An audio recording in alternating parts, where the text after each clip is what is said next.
예,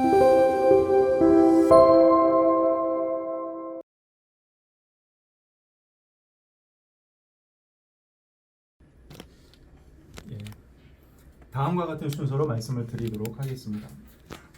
이제 인공지능 기술이 인공지능을 이제 기술적으로 개념 정의를 할 수가 있겠고 여러 가지 방법으로 개념 정의가 가능한데 지금 여기 제가 이제 이렇게 인용을 한 것은 유럽 의회에서 EU의 이제 그 입법부죠. 거기에서 개념 정의를 이렇게 했습니다.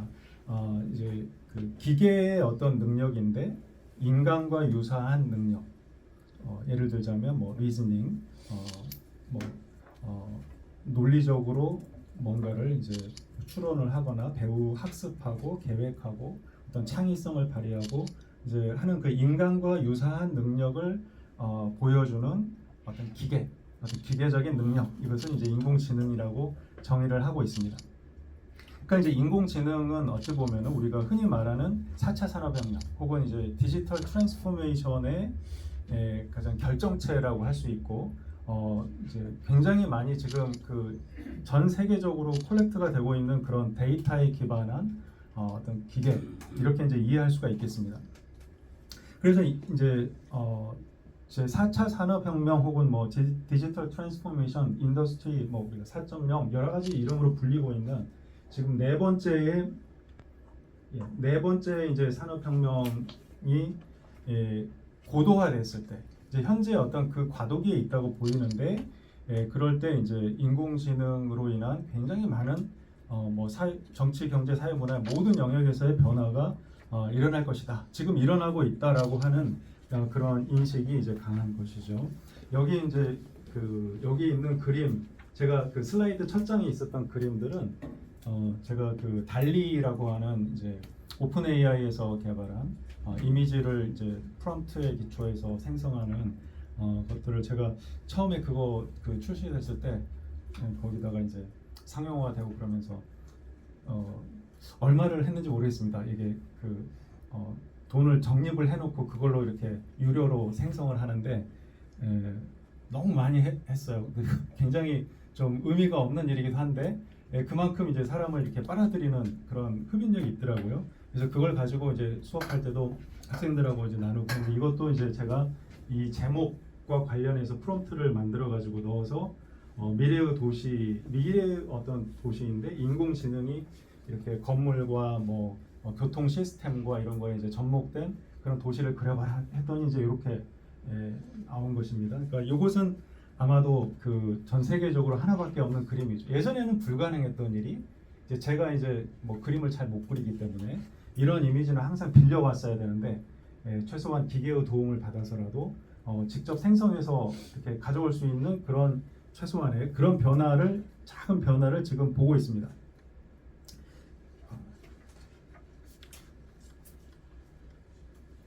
예. 그래서 이제 인공지능이 보통 그 학술적인 용어로 말할 때 학술적이라고 해도 될 것 같습니다. 이제 좁은 의미의 인공지능 ANI라고 해서 Artificial Narrow Intelligence라는 그런 개념에서 출발해가지고 이제 지금 우리가 흔히 강한 인공지능이라고 불리고 있는 General Intelligence의 시대가 있는데 인간과 동등한 수준의 어떤 지적인 능력을 보여주는 그런 인공지능이라는 것이죠.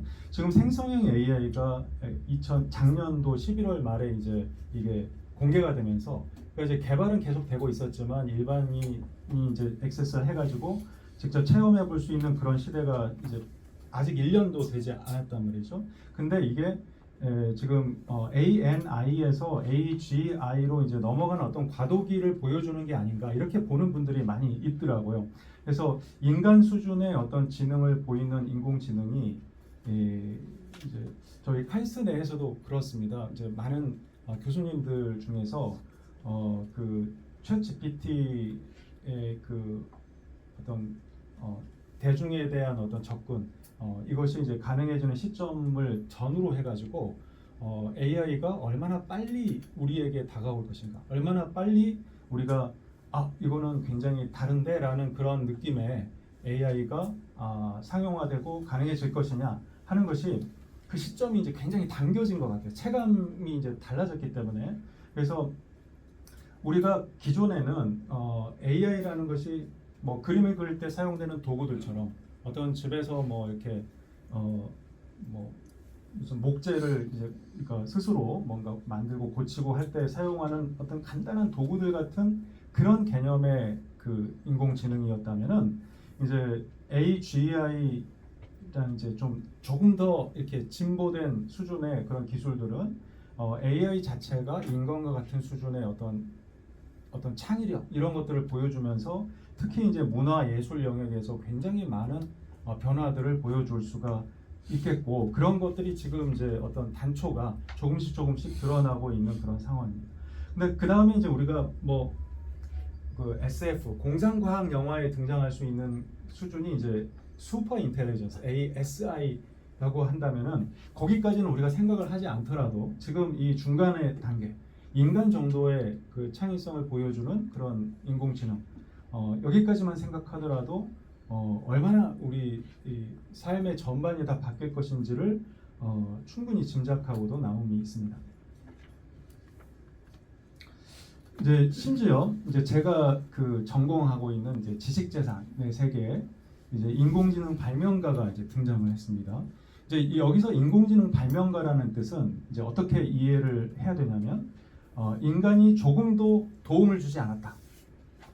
어떤 기술을 발명을 하는데 인간의 어떤 그 인풋이 전혀 없었다라는 것이죠. 그러니까 물론 이제 뭐 발명을 해라 이런 거는 있겠죠. 근데 특정한 기술에 대해서 뭐 하라는 얘기가 없었는데 그래서 그 인공지능 그 이름이 이제 그 DABUS 뭐 다보스라고도 있고 다버스라고도 있고 저는 데버스 이걸 개발한 분은 데버스라고 읽더라고요. 그래서 데버스라고 하는데 이 데버스가 다버스라고 하겠습니다. 좀 발음이 한국식으로 다버스라는 원래 없던 단어니까요. 그러니까 이거는 이제 뭘 특징으로 하냐면 어떠한 인간도 어떤 자연인도 발명자로서 그 자격이 없다. 오직 기계가 발명한 것이다. 이제 발명을 두 가지를 했는데 이제 여기 다음 페이지에 있습니다. 이게 이제 특허 출원한 문서입니다. WIP를 보통 우리가 그 이제 발명 기술 개발하시는 분들 보면 PCT 출원한다고 국제 출원하는 그런 문서인데 거기에 보면은 그 발명자를 설명하는 안에 다버스라는 그 이름이 여기 보입니다. 그래서 invention was autonomously generated by AI 이렇게 써 있습니다. 그래서 이제 인공지능에 의해서 자동적으로 발명이 되었다라고 해서 이제 이렇게 해서 전 세계 뭐 그 많은 나라에 특허 출원을 했어요. 많은 나라에서 거절이 됐습니다. 왜 거절이 됐냐면 이건 당연히 이제 오직 인간만이 이제 발명을 할 수 있다. 인간 발명가만이 인정되는 것이 특허법의 기본이다라는 이제 그런 아주 굉장히 단순하지만 굉장히 강력한 그런 원칙을 보여주는 것이죠.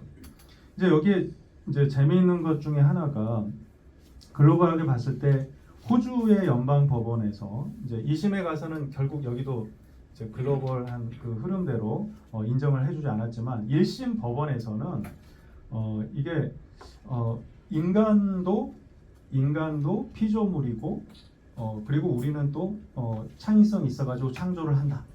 그러면은 그 인간에 의해서 창조된 그 기계가 다시 또 뭔가 창조를 한다는 게 이상한가? 라는 질문을 던집니다.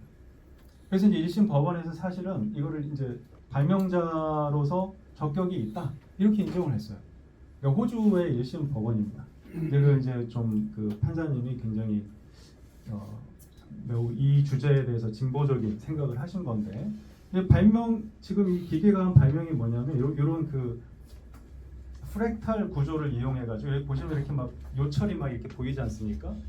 이런 것들을 여러 개를 마치 이제 우리가 레고 블록을 조립하듯이 여러 개를 붙여 가지고 음료수를 이제 이렇게 담을 수 있는 컨테이너 이런 뭐 이제 용기죠, 컵 같은 이런 걸 만들 수 있는 기술이 이제 첫 번째 기술이고 두 번째는 이렇게 빛을 깜빡깜빡 해가지고 사람들의 주의를 쉽게 끌 수 있는 그러니까 예를 들어 뭐 이렇게 우리가 그 그 교통 경찰이 이렇게 램프를 가지고 흔들면서 교통 정리를 할 때 뭐 이제 시야가 잘 보이지 않고 안개가 끼었거나 그럴 때 좀 더 주의를 잘 끌 수 있는 그런 램프를 2개를 개발했어요. 이게 이제 기계가 개발을 했다는 겁니다. 근데 여기에 대해서 그 인간이 아닌 기계에게 발명자로서의 적격을 인정할 수 있겠는가라는 그런 주제인 것이죠. 대부분의 나라에서는 이게 인정되지 않고 있습니다.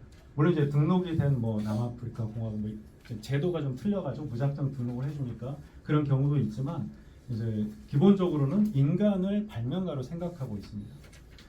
이제 문화 예술의 영역에서 그 AI가 여러 가지 일을 한다는 것을 많이 알고 계실 겁니다. 예를 들면 이제 여기 첫 번째 왼쪽에 있는 이건 뭐냐면 그 That is Car라는 제목의 그 노래인데 소니가 개발한 플로우 머신스라는 인공지능 작곡가 이제 그 인공지능이 작곡을 한 곡입니다. 소리가 잘 들리네요. 한번 들어보십시오.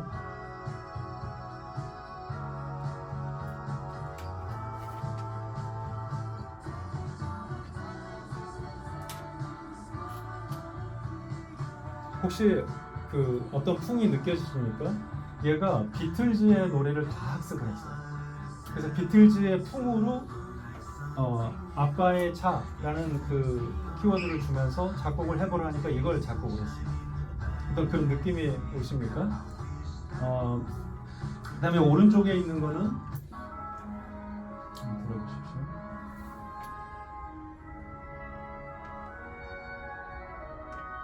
웅장한 어떤 교향곡 같은데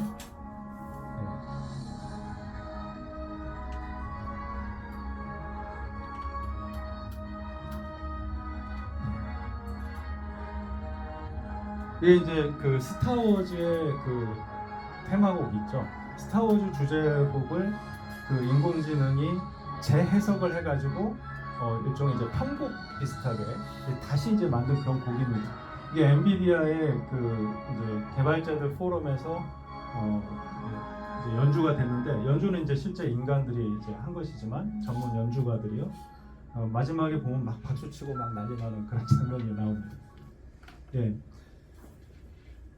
이제 여기 오른쪽에 보시면 제가 그 안민 포럼 안민이라는 그 개념을 이제 넣어서 백성을 평안하게 할 수 있는 정책과 전략을 논의하는 포럼을 뜻하는 안민 포럼을 주제로 한 편의 서사시를 작성해 줄래라고 이제 구글의 바드한테 시를 작성하라고 그랬더니 이렇게 작성을 했습니다.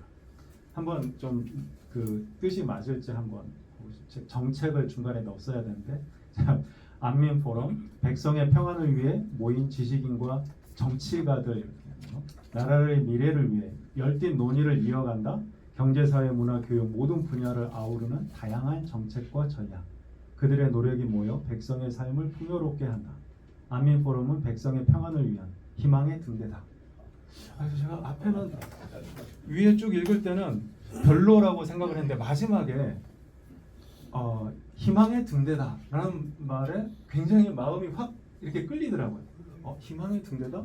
이런 얘기를 한 적이 없는데 이 구글의 AI가 어떻게 해서 이런 생각을 하지? 난 이제 그냥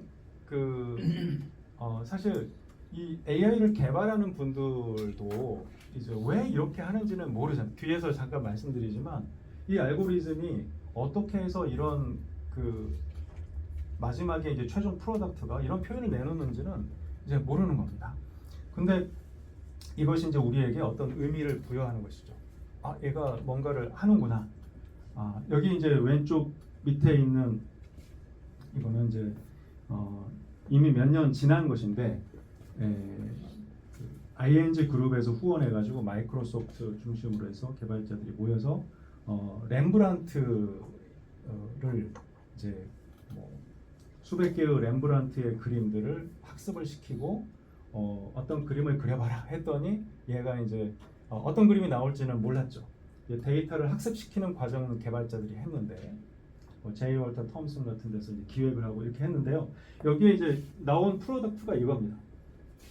사실은 저는 이제 이거를 렘브란트가 제가 처음 봤을 때는 렘브란트가 직접 그린 자화상이라고 생각을 했어요. 이제 아무 설명이 없이 이걸 딱 보여주면 렘브란트 같지 않냐라고 할 때 이제 렘브란트 그림을 많이 보셨던 분들은 아 내가 보지 못했던 어떤 렘브란트 그림인가 보다라고 생각할 수 있는 것이죠. 네.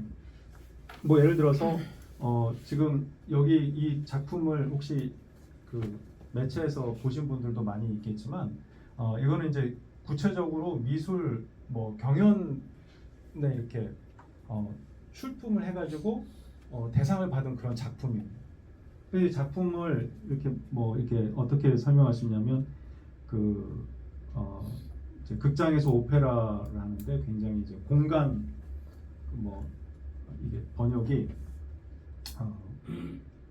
스타일샷 그래가지고 이제 이게 아마 그 뒤에 어떤 커다란 공간을 보여주는 그런 오페라 극장의 모습을 그려봐라 했더니 이제 이게 midjourney라는 또 달리 같은 그런 그림 그리는 AI가 이런 작품을 그려냈습니다. 굉장히 뭐 뭔가 엄청난 그 대작을 어떤 미켈란젤로 같은 화가가 그린 것 같은 그런 느낌을 줍니다. 여기 오른쪽에 있는 코스모폴리탄의 이제 첫 번째 그 표지의 그 디자인 같은 경우에 마치 이제 이게 그 굉장히 당당한 어떤 여성 우주 비행사가 화성 표면을 걷고 있는 그런 모습을 그러면 그려라 했더니 이제 이렇게 그렸는데 그리는데 걸리는 시간이 20초 걸렸다고 합니다. 20초 만에 이런 그림을 딱 그려가지고 이걸 이제 코스모폴리탄 같은 잡지의 표지로 이제 사용할 수 있는 시대가 이제 된 것이죠. 이게 지금 우리가 지금 체감하고 있는 변화입니다. 자, 이제 리원이라는 인공지능 가수가 있습니다. 혹시 지금 CJ에 이렇게 관련이 있으신 분이 계실지 모르겠습니다. 네, 리원 CJ 올리브 네트워크스에서 개발한 그 이제 가상인간, 버추얼 휴먼인데요. 얘가 이제 이미지를 구현하는데 인공지능 기술이 적용이 되고 또 목소리를 합성하는데 인공지능 처음에 이제 인간의 목소리를 이제 녹음을 해가지고 그걸로 여러 가지 이제 텍스트를 입력해서 그걸로 이제 목소리를 구현하는 것입니다. 잠시 들어보겠습니다.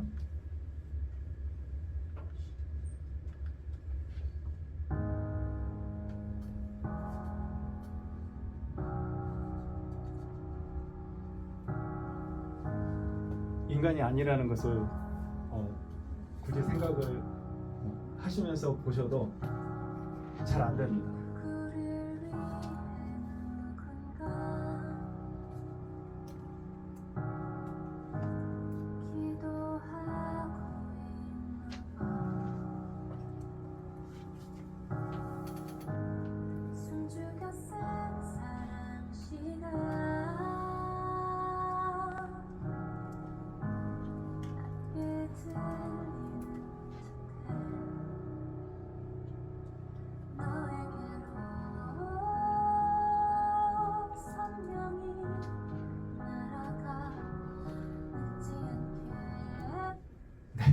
그냥 이것만 듣고 이렇게 끝나도 참 좋을 것 같은데 어떻습니까? 이제 저는 사실은 이걸 보고서 이제 뭐 인공지능이 한 거라고 이제 알고 영상을 이제 접했는데 그래도 믿기지 않더라고요. 뭔가 이게 설명이 잘못됐거나 뭐 그랬을 것 같다라고 계속 확인을 했습니다. 근데 이제 뭐 구체적인 기술들이 어떤 기술들이 적용됐는지 이런 것들을 이제 상세하게 알고 나서 와 이게 지금 물론 이제 굉장히 노력해서 그 팀이 투입돼 가지고 이제 작업을 한 결과물이긴 한데 뭐 아이유보다 더 잘 부르는 것 같이 뭐 굉장히 또 장면들이 굉장히 섬세하게 이제 묘사가 잘 되어 있어 가지고 앞으로는 이제 뭐 인간 배우, 인간 가수 이들의 이제 경쟁 상대가 이제 기술이 되는 것이죠. 어쩌면 이제 자기 목소리나 자기 이미지 같은 것만 빌려주면 기계가 이제 다 알아서 한 뭐 배우들이 이제 뭐 그 영화를 찍으려고 뭐 톰 크루즈는 뭐 자기가 직접 그 뭐 스턴트 이런 거를 자기 직접 하고 막 그러는데 이제 뭐 인공지능들이 그냥 톰 크루즈의 이미지를 가지고 정말 그 현실감 있게 막 그런 영화를 찍어내는 시대가 이제 금방 올 수 있다. 그래서 지금 사실은 그런 퍼포먼스에 자기 직업이 이제 그쪽인 분들이 굉장히 긴장을 많이 하고 있고 실제로 막 어떤 단체적인 그런 움직임을 보이기도 하고 지금 그런 시대를 우리가 보고 있습니다. 자, 지금 아까 나버스라는 그런 인공지능 발명가를 그 기계를 만든 스티븐 탈러라는 박사인데 이분이 또 저작권 등록을 시도했어요.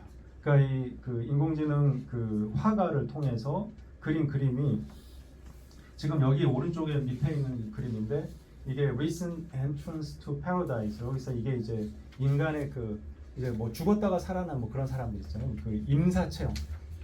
임사 체험을 모티브로 해가지고 그림을 그려봐 했더니 자기의 기계가 이런 그림을 그린 거예요. 그래서 이 그림을 가지고 미국의 저작권 청이 있는데 카피라이트 오피스에다가 저작권을 등록해달라고 요청을 했습니다. 근데 계속 2019년에 한번 거절되고 22년에도 거절되고 이제 거기 뭐 심판 갔다가 또 거절 확정되고 바로 지지난주인가요? 연방 법원에서도 열심히 얘기를 하지만 거절이 또 확정됐습니다. 동일한 맥락입니다. 미국의 저작권 법상 우리의 저작권도 마찬가지입니다. 인간만이 저작자가 될 수가 있다. 그러니까 저작권을 부여할 수 없다. 근데 이제 법원에서는 인간이 그 그림을 그리는데 이제 뭐 인풋을 많이 넣으면 넣을수록 등록될 수 있는 가능성이 있다. 그러니까 이제 이거는 기존의 저작권 개념으로 그대로 이제 수용할 수 있는 그런 이야기들이죠. 예. 그래서 우리가 그 저작권과 관련해서 지금 AI 이슈가 굉장히 많이 논의가 되고 있습니다. 뭐 사실 뭐 답이 없는 아직까지는 답이 없고 뭐 급격하게 지금 논의가 되고 있는데 이런 시대를 우리가 이제 지금 맞이하고 있으면서 어떻게 대응할 것인가 고민이 굉장히 이제 지금 고민하고 있는 것이죠. 인공지능의 가치사슬 관련해서 제가 그냥 이제 그 생태계를 그냥 그린 것인데 자 이런 방식으로 이제 됩니다. 지금 우리가 직관적으로 알 수 있는 걸 그냥 정리한 것입니다. 많은 데이터가 있습니다. 주로 이제 이 데이터를 그 인터넷상에서 이렇게 액세스가 가능한 뭐 무료 유료 그런 데이터로 이제 본다면은 굉장히 많은 데이터의 소스가 있고 월드 와이드 웹에 있다고 생각해 보겠습니다. 물론 텍스트라든지 뭐 책이라든지 이런 것도 뭐 구글 북스라든지 굉장히 많은 데이터베이스를 통해서 소스를 확보해 가지고 그 데이터를 이제 콜렉트하는 과정이 있고요. 보통 이제 우리가 웹 스크레이퍼 혹은 뭐 웹 스파이더 이런 그 기술들을 적용해서 데이터를 이렇게 긁어 모으는 것이죠. 그래서 이거를 이제 어떤 서버에다가 저장을 하고 그것을 기초로 해서 인공지능을 이제 학습을 시킵니다. 그때 인공지능을 이제 개발한 개발자들이 있을 것이고 그다음에 이걸 이제 트레이닝하는 과정이 있고요. 그럼 이제 이 트레이닝이 된 그런 인공지능을 이제 AI 서비스를 제공하는 물론 이제 이 업체들이 이 과정을 다 했을 수 있고요. 물론 이제 이게 업무상 이렇게 회사별로 협업이 되었을 수 있고 서비스 프로바이더가 이제 사용자와의 관계에서 사용자들이 우리가 이제 흔히 제가 뭐 그림을 이렇게 그려냈듯이 프롬프트를 텍스트로 이제 집어넣으면 그들이 이제 아웃풋을 내놓습니다. 그럼 이제 이거를 이제 소비하는 또 소비자들이 있는 것이죠. 여기서 이제 거래가 일어난다면 이런 그림들을 이제 일반 소비자들에게 판매할 수도 있고 이들이 또 유저가 될 수 있고 그렇습니다. 생태계는 이제 굉장히 뭐 복잡하게 보이지만 사실은 데이터의 소스가 있고 데이터가 생성이 되고 데이터가 이제 소비되는 그런 과정을 가지고 있습니다.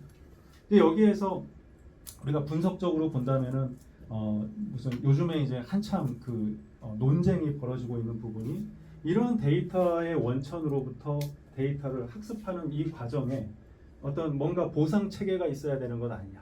막 그냥 여기서 가져다가 너희들 이렇게 개발해가지고 너희 회사들은 막 투자받고 뭐 엄청나게 사용자들한테 유료로 막 서비스 받아가지고 돈을 버는데 우리는 뭐가 되느냐라는 이제 그런 이 처음에 데이터를 모으는 과정에서의 문제 그리고 AI와 관련해서 굉장히 많은 어떤 거버넌스 문제가 발생하는 곳이 또 여기이기도 합니다. 그리고 나서 여기서 결과물이 이렇게 나와서 여기 결과물이 저렇게 이제 나왔을 때 저런 결과물들이 기존의 어떤 오리지널 작품과의 어떤 저작권 침해 문제라든지 발명이 있었을 때 그 발명이 어떤 저촉되는 문제라든지 이런 것들이 또 저쪽에는 또 많이 남아 있습니다. 그래서 이제 지금은 이런 문제들이 있다라는 것을 인식하는, 문제만 잘 인식해도 좋은 그런 시점인데, 불과 이제 이런 문제에 대해서 우리가 깊이 굉장히 많은 사람들이 또 전문가들이 고민하기 시작한 것이 오래되지 않았기 때문에요. 그러나 이제 뭐 직면해야 될 그런 이슈들이고, 이걸 뭔가 정책적으로 풀어갈 수밖에 없는 이슈들이 그렇습니다.